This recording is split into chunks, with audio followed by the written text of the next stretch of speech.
kutushika mkono. Mpango ulianza ni mdogo, lakini mpango umekuwa mkubwa sana. Tumepokea kwaya zengi, marafiki zetu wametuletea mchango.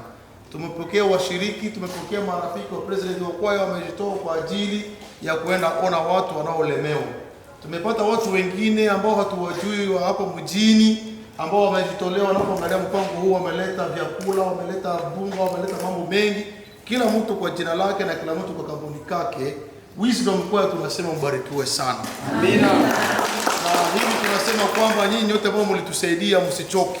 Mtukamate kama watoto wenu kwa kutuonya, kwa kutuombea, ili tena tutakapofika kwa jambo lingine la kusaidia kanisa la Iranja kupitia kwa Wisdom, nasema basi karibu, tena karibu, tena karibu.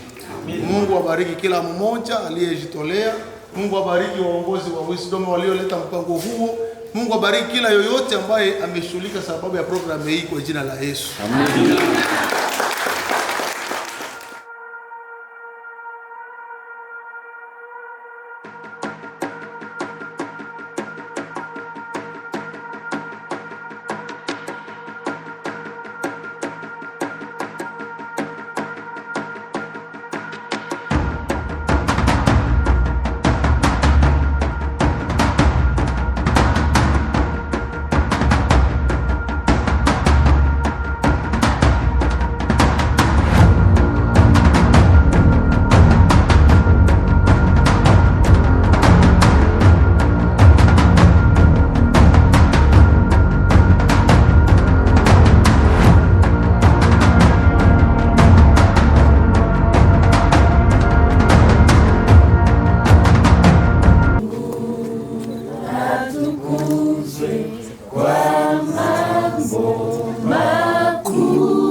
aliyejitoa maisha yake tuwe nao uzima wa milele.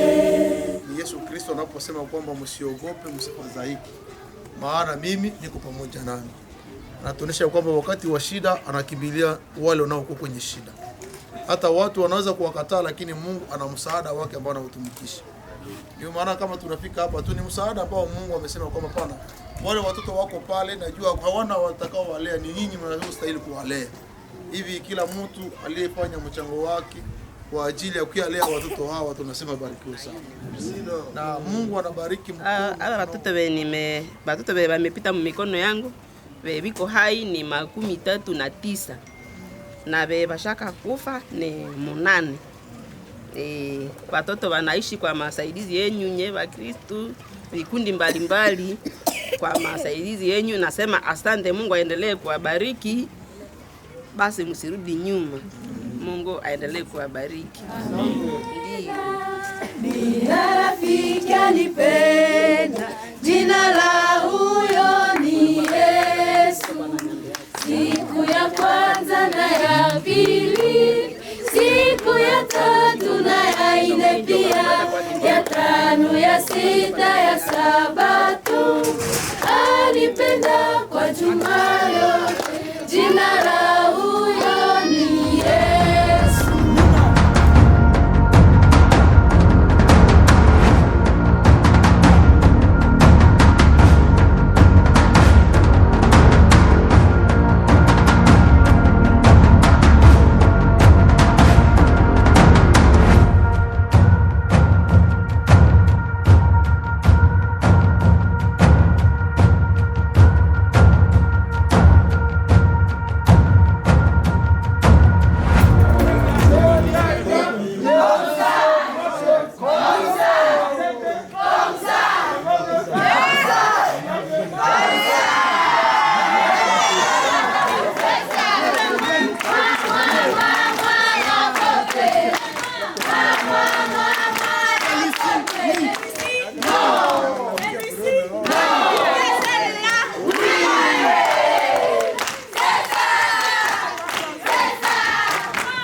Nyabayonga nako vitu ikawakutaka hayo. Wakikimbia kale kwa mchana kama saa ngapi, mzazi ashaenda muvi yake kule. Kila mtu anaiko muvi yake. Njoo huyu akakimbia kana bebe wako nakimbia. Ndio vile wakipatikana huku wakimpataka kose kule chini, wameri washapima kutafuta washakosa. Njoo vile huyu kwa hapo. Hatujua kama wazazi yake biko hayo au kama ni yeye.